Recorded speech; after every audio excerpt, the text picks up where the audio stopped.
Ang wika ay isang mahalagang bahagi ng bawat kultura at lipunan. Ito ang nagbibigay ng pagkakakilanlan at nagbubuklod sa isang bansa. Ang wikang Filipino, na kilala bilang wikang pambansa ng Pilipinas, ay nagmula sa mahabang kasaysayan at ebolusyon na nakapaloob sa mga pangyayari at impluwensya ng mga nakaraang panahon. Ating tuklasin ang kasaysayan ng wikang Filipino mula sa iba't ibang panahon na siyang nagbigay ng kabuklodan sa ating kultura, sining, panitikan, identidad at pagkatao bilang isang mamamayang Pilipino.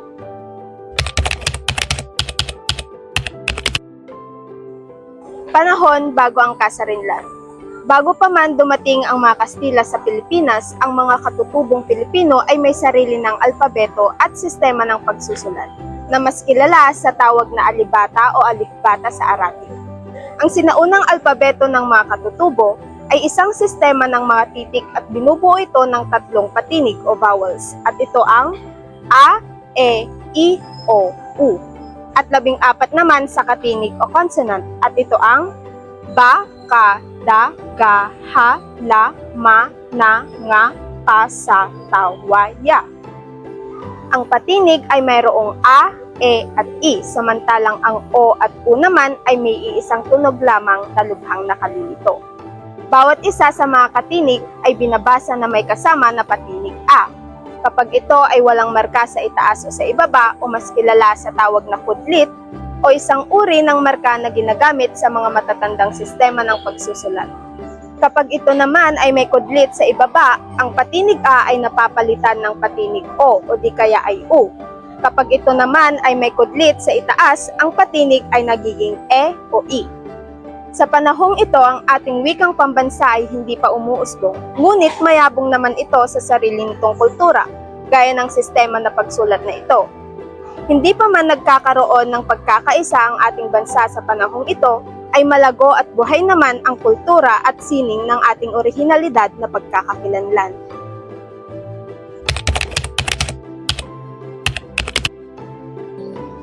Noong panahon ng pananakop ng mga Kastila sa Pilipinas, ay pilit na binura ng mga ito ang kulturang pangkatutubo ng mga Pilipino. Binura ng mga Espanyol ang pag-uugali ng mga katutubo. Kabilang narito ang pag-iiba sa sistema ng pagsulat, pagbasa at mga salita nito.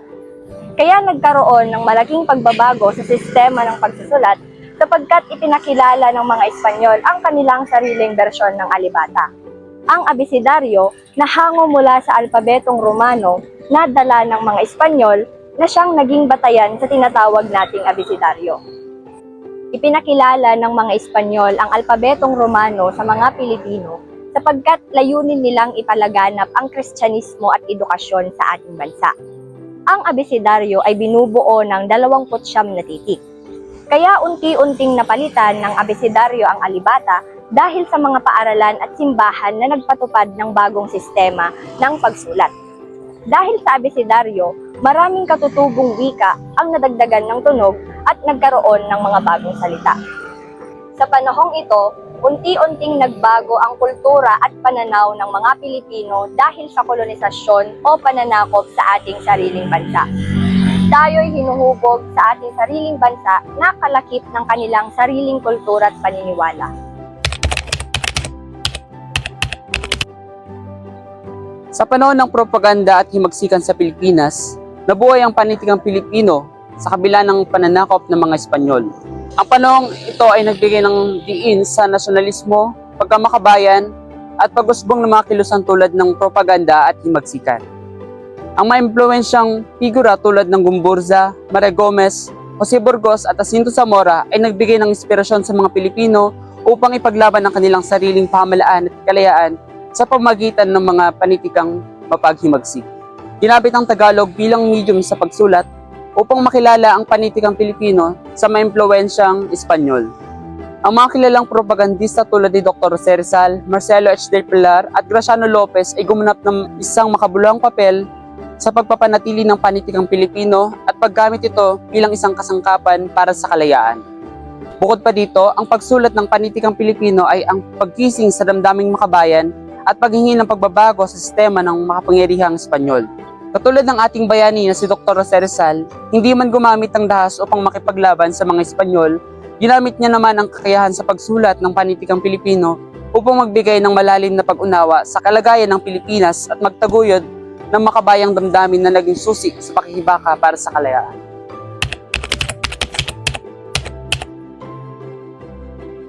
Sa panahon ng kolonyal na Amerikano, ang sitwasyong pangwika sa Pilipinas ay lalong nagbago sa paglaganap ng wikang Ingles.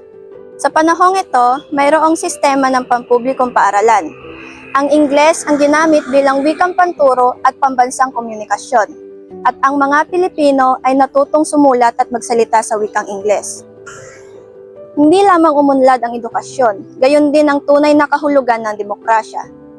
Lalong lumakas ang wikang Filipino dahil ipinagbawal ang pagsasalita sa wikang Ingles at iba't ibang librong Amerikano. Ang mga batang ipinadala upang mag-aral sa Estados Unidos ay tinatawag na scholar, at Thomasites naman ang unang gurong ipinadala sa Pilipinas. Nagkaroon ng alitan sa pagitan ng Pilipino at Amerikano kung aling wika ang gagamitin bilang medium na pagtuturo. Inihayag sa batas bilang 74 ang pagtatatag ng pampublikong paaralan na may Ingles bilang panturo at pambansa o bernakular bilang tulong na wika. Gayunpaman, ang mga nagsusulong ng paggamit ng mga lokal na wika ay nangangatwiran na nararapat na pagyamanin ang wikang Filipino dahil ito ang ginagamit na wika sa Pilipinas.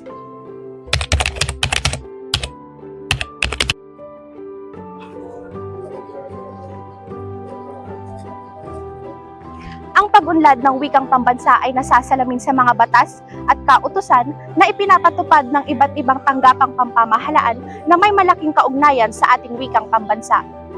Ang biyak na bato sa San Miguel de Mayumo ang nagsilbing kuta nila Aguinaldo sa panahon ng pakikipagdigmaan sa mga Kastila.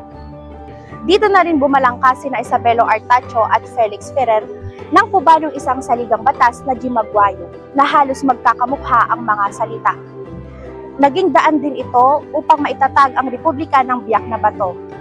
Nakilala ito bilang Konstitusyon Provisional de la República de Filipinas at ipinalaganap sa wikang Kastila at Tagalog. Nagsisimula pa lamang ang pakikibaka para sa kalayaan, ginamit na ng mga katipunero ang wikang Tagalog sa mga opisyal na kasulatan. Sa Saligang Batas ng Pilipinas, Artikulo 14, ang Kongreso ay gagawa ng mga hakbang tungo sa pagpapaunlad at pagpapatibay ng isang wikang pambansa batay sa umiiral na katutubong wika. Kaugnay nito, nanawagan ng Pangulong Manuel L. Quezon sa Pambansang Asembleya na magtatag ng isang ahensya na magsasagawa ng mga pag-aaral sa paglinang ng wikang katutubo. Bilang tugon sa nasabing panawagan, ipinagtibay ng Pambansang Asembleya ang Batas Commonwealth bilang 184 noong 13 ng Nobyembre taong 1936 na nagtatag ng surian ng wikang pambansa. Ang naging tungkulin ng surian ay gumawa ng pag-aaral sa mga wikang katutubo sa Pilipinas, sa layuning makapagpaunlad at makapagpatibay ng isang wikang panlahat, batay sa isang wikang umiiral sa bansa. Ang pangunahing layunin ng surian ay piliin ang katutubong wika na gagamiting batayan sa pagpapalaganap at pagpapatibay ng wikang pambansa ng Pilipinas. Ang batas ay alinsunod sa Konstitusyong 1935 na nagtatadhanang ang Kongreso ay gagawa ng hakbang upang linangin at palaganapin ang wikang pambansa sa isang wikang katutubo. Noong Nobyembre 13, 1937, inilikha ang unang pambansang assembly na kung saan pinili ang Tagalog bilang batayan ng isang bagong pambansang wika. Ito ay isang komisyon na kung saan itinatag upang bumuo at magpatupad ng isang opisyal na pambansang wika ng ating Pilipinas. Sa pagpili ng Tagalog bilang batayan ng isang pambansang wika, ito ay nagpapakita ng pagtanggap at pagpapahalaga sa ating kasaysayan, kultura at identidad ng mga Pilipino. Ito rin ay naglalaman ng mga ideya ng ating pagkakaisa at pagkakakilanlan sa pamamagitan ng isang opisyal na wika na siyang magbubuklod sa ating mga mamamayan. Ang layunin ng komisyon na ito ay upang magkaroon tayo ng iisang wika na magagamit nating mga Pilipino sa buong bansa. Ito rin ay naglalayon na palakasin ang ating komunikasyon at pag-unawa at pagkakaisa sa pamamagitan ng isang opisyal na wika. Ang kautosang tagapagpaganap bilang 134 na inilabas at nilagdaan ni Pangulong Quezon noong Disyembre 30, 1937, naaprubahan ang paggamit ng Tagalog bilang saliga ng wikang pambansa at idineklara ito bilang ating pambansang wika ng Pilipinas. Sa kautosang ito ay nagtatampok sa pagtanggap at pagpapahalaga natin sa wikang Tagalog bilang ating pundasyon sa wikang pambansa. Ito rin ay naglalaman ng pagkakakilala sa kahalagahan ng ating wika bilang isang kasangkapan sa pagpapalaganap ng kaalaman, pagkakakilanlan at pagkakaisa ng ating bansa. Ang layunin ng kautusan na ito ay mapalakas ang pagkakaroon natin ng wika na siyang magbubuklod sa atin at mapalakas ang ating ugnayan ng mga Pilipino. Ito ay naglalayon na palakasin ang ating komunikasyon at pag-unawa sa pagitan ng mga mamamayan sa pamamagitan ng isang opisyal na wika. Ang pag-aproba sa paggamit ng Tagalog bilang ating wikang pambansa ay nagdulot ng malaking epekto at pag-unlad at pagpapalaganap ng wikang Pilipino. Noong ika-1 ng Abril sa taong 1940, pinalabas ang kautosang tagapagpaganap sa bilang na 263 na nagtadhana ng paglilimbag ng Tagalog, English vocabulary at nagbigay pahintulot sa pagpapalimbag ng isang balarila at isang diksyonaryo at gramatika ng wikang pambansa para magamit sa mga paaralan sa buong Pilipinas. Inatasan din ang kalihim ng pagtuturong pambayan na maglagda kalakip ng pagpapatibay ni Pangulong Manuel Rojas ng mga kinakailangang tuntunin at patakaran sa pagpapaunlad ng kautosang ito.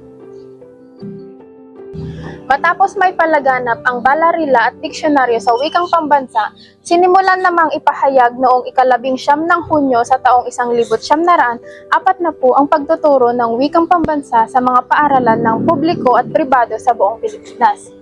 Sa kautosang pangkagawaran at sa bilang na 20, pinalabas ni Kalihim George Bocobo ng pagtuturong pambayan ang kautosang pangkagawaran. Ito'y sinundan ng isang circular ng patnugot ng edukasyon Celedonio Salvador. Naglalayong itong pag-isahin ang medium ng pagtuturo ng mga guro at pagkatuto ng mga mag-aaral sa ating sistema ng edukasyon.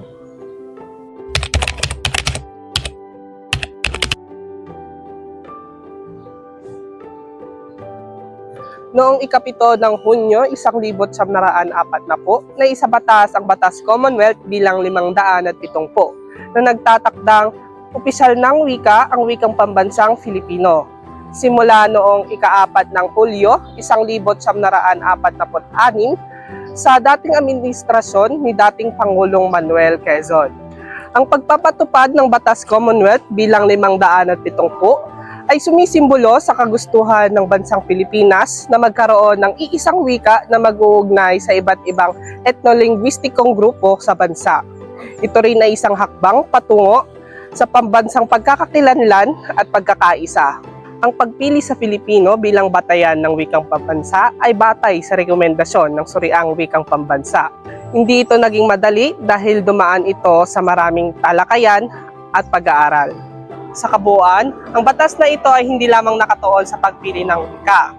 Ito rin ay nakatuon sa pagpapahalaga ng mga katutubong wika at kultura sa Pilipinas bilang isang napakahalagang pagkakakilanlan ng bansa. Kaunting kaalaman, si Lope K. Santos ay isang tanyag na manunulat sa wikang Pilipino noong kanyang kapanahunan, noong ika-1900 taon. Isa rin siyang abogado, kritiko, at leader obrero at tinuturing na ama ng wikang pambansa at balarilang Pilipinas. Isa rin siya sa mga kauna-unahang tagapagsuri sa SWP o mas kilala sa Suriang Wikang Pambansa na naglalayong pag-aralan, suriin, ang mapaigting ang wikang pambansa. Ang Himno National o Lupang Hinira ang pambansang awit ng Pilipinas ay isang pamilyar na teksto na pinatutugtog sa lahat ng pribadong pagtitipon at pagdiriwang. Orihinal na sinulat sa Espanyol bilang Patria Adorada na makailang ulit sinalin sa Filipino bago naging opisyal noong 1956. Ang orihinal na teksto ay isang tula ni si Palma sa Espanyol na pinamagatang Filipinas na inilathala sa La Independencia noong ika-3 ng Setyembre 1899. Ang bersyong Filipino ang unang inawit sa ilalim ng administrasyon ni Pangulong Ramon Magsaysay ay diniklarang opisyal na bersyon ng Republic Order No. 8491. Isinalin ni na Julian Cruz Balmaceda, Ildefonso Santos at iba pa sa surian ng wikang pambansa. Ang bersyong Filipino, ang unang inawit sa ilalim ng administrasyon ni Pangulong Ramon Magsaysay, ay diniklarang opisyal na bersyon ayon sa Republic Order No. 8491. Isinalin ni na Julian Cruz Balmaceda, Ildefonso Santos at iba pang kasama sa surian ng wikang pambansa. Ang Panatang Makabayan ay may dalawang bersyon na ang kasalukuyan ay isang maikli at ang dating bersyon na pagsasalin sa orihinal sa English.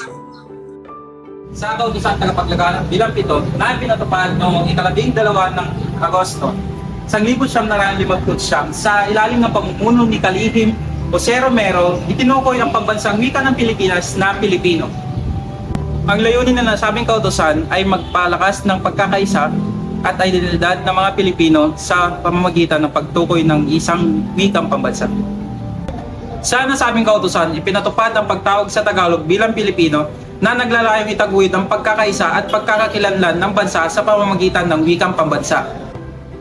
Kasama sa kautosang tagapaglaganap bilang 7 na nagtatagda na ang pambansang wika ay maging Pilipino, na naglalaman ng layuning mapalakas ang pagkakaisa ng mga Pilipino at pagpapatibay ng kanilang identidad sa pamamagitan ng iisang wika. Noong ika-24 ng Oktubre taong 1967, sa pamumuno ni Pangulong Ferdinand Marcos Sr., wikang Pilipino sa ahensya ng gobyerno at iba pang larangan ng industriya. Noong 1967, ipinalabas ni Pangulong Ferdinand Marcos ang kautosang tagapagpaganap bilang 76 na nagtatakda na ang lahat ng mga gusali, edipisyo at tanggapan ng pamahalaan ay dapat pangalanan sa wikang Pilipino. Ang hakbang na ito ay hindi lamang isang simpleng pagpapalit ng mga pangalan, kundi isang makabuluhang inisyatiba na naglalayong palakasin ang pambansang identidad at pagmamalaki sa ating kultura. Ang paggamit ng sariling wika ay isang mahalagang aspeto ng pagsasabuhay ng ating pagka-Pilipino. Ipinapakita nito na tayo bilang isang bansa ay may kakayahang gumamit ng ating sariling wika sa mga importanteng usapin ng gobyerno at lipunan. Sa isang banda, ito rin ay nagbibigay daan upang ang mga ordinaryong mamamayan ay magkaroon ng mas malalim na koneksyon sa kanilang mga institusyon at mga opisyal na gusali. Sa tuwing mababasa nila ang mga pangalan ng mga gusali sa sariling wika, nagkakaroon sila ng isang pakiramdam ng pag-aari at pagmamalaki. Noong namang buwan ng Marso, taon 1968, nagsulong na ng paggamit ng pagpapahalaga sa wikang Pilipino bilang isang opisyal na wika sa Pilipinas. Ipinalabas ni Kalihim tagapagpaganap Rafael Salas ang isang kautusan na ang lahat ng pamuhatan ng liham.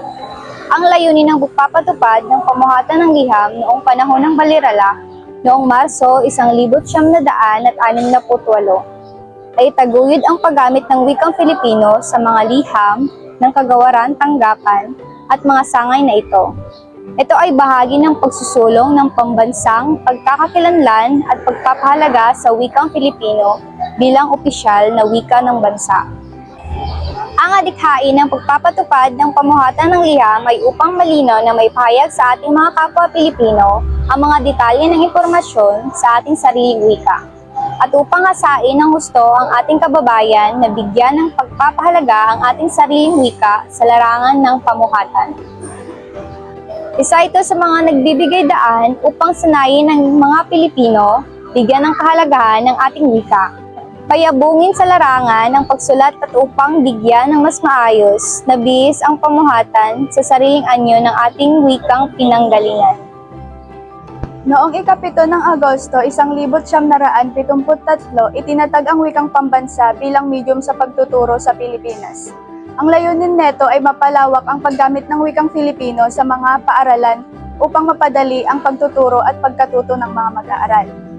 Ang pagtuturo ng wikang pambansa ay isa sa mga hakbang upang maipagpatuloy ang pagsusulong sa kultura sa ating bansa.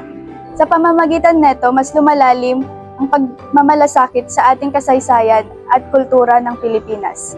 Ito rin ay tumutulong sa mga pag-aaral na mas madaling matuto at maunawaan ang mga piling asignatura na mayroon ng ating kurikulum sa ating edukasyon.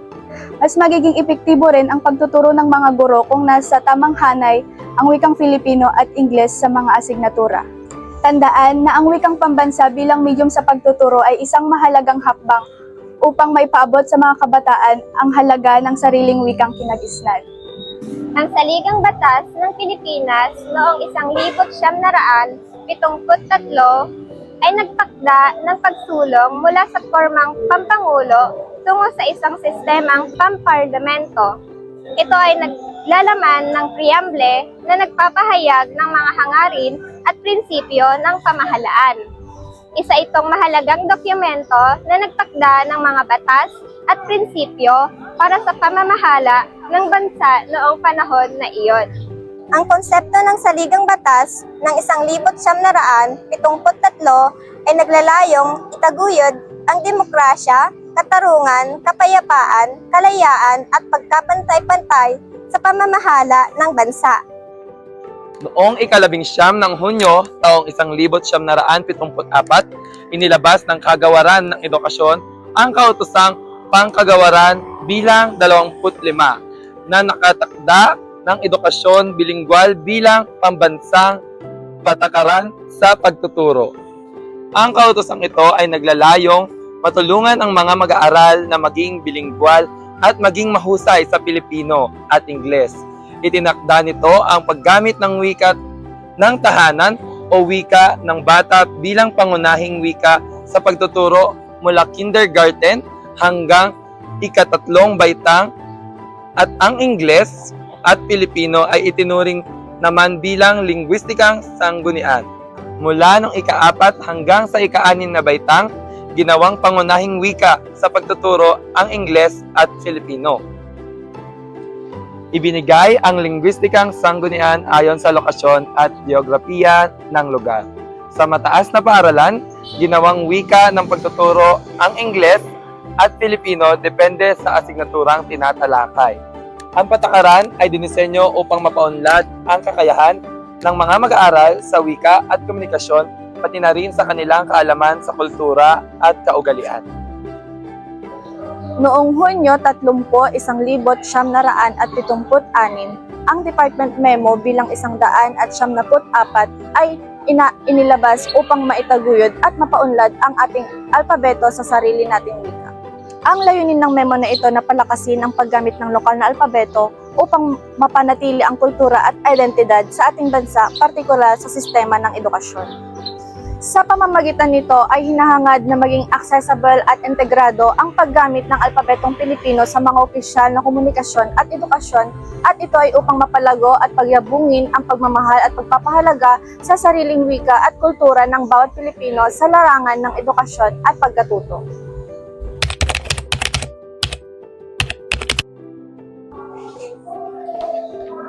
Sa ilalim ng 1987 Konstitusyon ng Pilipinas ay ipinapahayag dito na ang wikang Filipino ay itinatag bilang wikang pambansa ng ating bansa. Ang layunin nito ay para mapanatili ang kultura at identidad ng Pilipinas sa pamamagitan ng wika. Ang pamahalaan ay natasang itaguyod ang paggamit ng Filipino bilang medium ng opisyal na komunikasyon at wika ng pagtuturo. Sa pamamagitan ng probisyong ito, pinapalakas ang Filipino bilang pangunahing wika sa bansa, at ito ay isang hakbang upang mapanatili ang pagkakaisa at pagkakakilanlan nating mamamayan sa Pilipinas. Sa 1987 Konstitusyon, Artikulo 14, Seksyong 7 ay may mga layunin na komunikasyon at pagtuturo na ang wikang opisyal ng Pilipinas na Pilipino ay gagamiting formal na edukasyon. Iniyatas din sa seksyon na ito ang paggamit ng Pilipino bilang wikang panturo. Ito ay tinuturing na karapatan ng lahat tungkulin ng Estado na tiyakin ang pagkakaroon ng akses na edukasyon sa lahat ng mamamayan sa pamamagitan ng paggamit ng wikang pambansa. Bukod dito, binibigyan din ang pagpapaunlad at pagpapalakas ng mga pampublikong paaralan upang mapaunlad ang pangailangan ng edukasyon ng lahat ng mamamayan. Ang seksyon na ito ay naglalayong magtakda ng mga patakaran at at regulasyon upang matiyak ang kalidad at pagkabalido ng ating edukasyon sa bansa. Tulong na rin ng ating wikang Pilipino. Panahon ng bagong pamahalaan. Ang nilalaman ng konstitusyong ito ay dapat ipahayag sa Filipino at Ingles at dapat isalin sa mga pangunahing wikang panrelihiyon, Arabic at Kastila. Sinasabi rito na ang wikang panrelihiyon ay magsisilbing pantulong ng mga wikang panturo sa Arabic at Kastila. Ang Arabo ang pinakamalaking kasapi ng sangay semetiko ng pamilya ng mga wikang Afro-Asyatiko at malapit na kamag-anak ng Ebreo at Aramyo. Sinasalita ito sa buong daigdig Arabo at malawakang inaaral at naaalam sa buong daigdig Muslim. Ang kahulugan ng salitang Kastila ay tumutukoy sa tao at wika. Ang salitang Kastila ay tawag sa mga tao na pinanganak o nagmula sa Espanya. Sa katunayan ay maraming salita sa Tagalog ang hiram mula sa Kastila. Halimbawa na lamang ng salitang apelyido, syempre, kwenta at iba pa. Sa kabuuan, isinusulong ng probisyong ito ang isang masusing proseso sa pagtatatag ng bagong rehiyon na nagbibigay puwang sa demokratikong pakikilahok ng mamayan at pagsusog sa kanilang mga pangunahing pangailan at kagustuhan at pagtataguyod ng kaunlaran at kapayapaan sa hinahawakang lugar. Sa Artikulo 14, Section 9 ng Saligang Batas ng 1987 ng Pilipinas, dito naglalayong itaguyod at paunlarin at palakasin ang wikang pambansa. Ang layunin nito ay tiyakin ang patuloy na paggamit at pagyabong ng mga wikang katutubong sa Pilipinas. Ang komisyong ito ay kilala bilang Komisyon sa Wikang Filipino o mas kilalang KWF. Sa Artikulo 14, Section 9 ng Konstitusyon ng Pilipinas ay mahalaga dahil naglalayon itong paunlarin at palakasin ang wikang pambansa at iba pang mga wika sa Pilipinas dahil sa tulong ng mga komisyon. Noong 1987, muling nireforma ang alpabetong Filipino sa linangan ng mga wika sa Pilipinas. Mula sa 20 letra ay naging 28 ito, alinsunod sa kautosang pangkagawaran bilang 81 at 1987. Ang mga bagong letra ay ginagamit sa hiniram na salita, kabilang ang teknikal na terminolohiya at mga salitang may natatanging pangkulturang kahulugan. Noong taong 2001, muling nirebisa ng Komisyon sa Wikang Filipino ang alpabeto upang ayusin mga tuntunin sa spelling. Ang F, J, V at C ay ginagamit na sa mga karaniwang hiniram na salita, habang ang C, N, Q at X ay hindi na. Ang taong 20,000 na gabay ay nagbigay ng malinaw na tuntunin sa spelling at paghihiram ng salita. 1987, kautosang tagapaglaganap bilang 117, nilagdaan ni Pangulong Corazon Aquino, linangan ng wikang pambansa. Ang kautosang tagapaglaganap bilang 117 ay nilagdaan ni Pangulong Corazon Aquino noong 1987. Itinatag ang linangan ng wikang pambansa at layuning paunlarin at palaganapin ang wikang Filipino. Layunin ng LWP na isulong ang Filipino bilang wikang pambansa at pangunahing wika sa pagtuturo at komunikasyon. Ang LWP ay naging sentro ng mga proyekto at programa na naglalayong palaganapin ang wikang Filipino sa iba't ibang larangan, kabilang na ang edukasyon, pamahalaan at media. Sa paglikha nito, nagkaroon ng mas masusing paraan upang pag-aralan, paunlarin at itaguyod ang wikang Filipino at ang katutubong wika ng Pilipinas. At inatasan ding masusing isaalang-alang ang kanilang pamumuhay sa ekonomiya, politika at lipunang dako upang mapabuti ang kalidad at kapakanan ng pamumuhay. At inatasan ding masusing isaalang-alang ang pangangailangan sa ekonomiya, politika at lipunang dako upang mapahusay ang kapakanan at kalidad ng pamumuhay. Noong 14 ng Agosto, 1971, alinsunod sa Batas Republika bilang 7,104, pinirmahan ni dating Pangulong Cory Aquino ang Konstitusyon ng Pilipinas. Sa paglagda nito na isakatuparan din ang isa sa mga mahalagang bahagi nito ang Reformadong Komisyon ng Wikang Pilipino, KWF. Layunin ng komisyong ito na ang pagtuunan ng pansin ang pagpapalaganap at pagpapabuti ng wikang Pilipino at iba pang wika sa bansa upang ito'y maging sentro ng identidad at maging bahagi ng kulturang Pilipino. Ang batas na ito ay nagbigay ng kabuluhan at kapangyarihan sa KWF upang mabigyang kasiguraduhan ang matagumpay na isinasagawa ang tungkulin nito sa pagpapahalaga at pagpapalaganap ng wikang pambansa sa buong bansa. Ating natunghayan at nalaman ang kasaysayan ng ating wika. Ang wikang Filipino ay hindi lamang isang wikang bahagi ng ating pagkakakilanlan bilang isang bansa na mayroong pagkakaroon ng kondisyon ng kasaysayan at kultura. Muli, ito ang kasaysayan ng ating wikang pambansa, ang Filipino.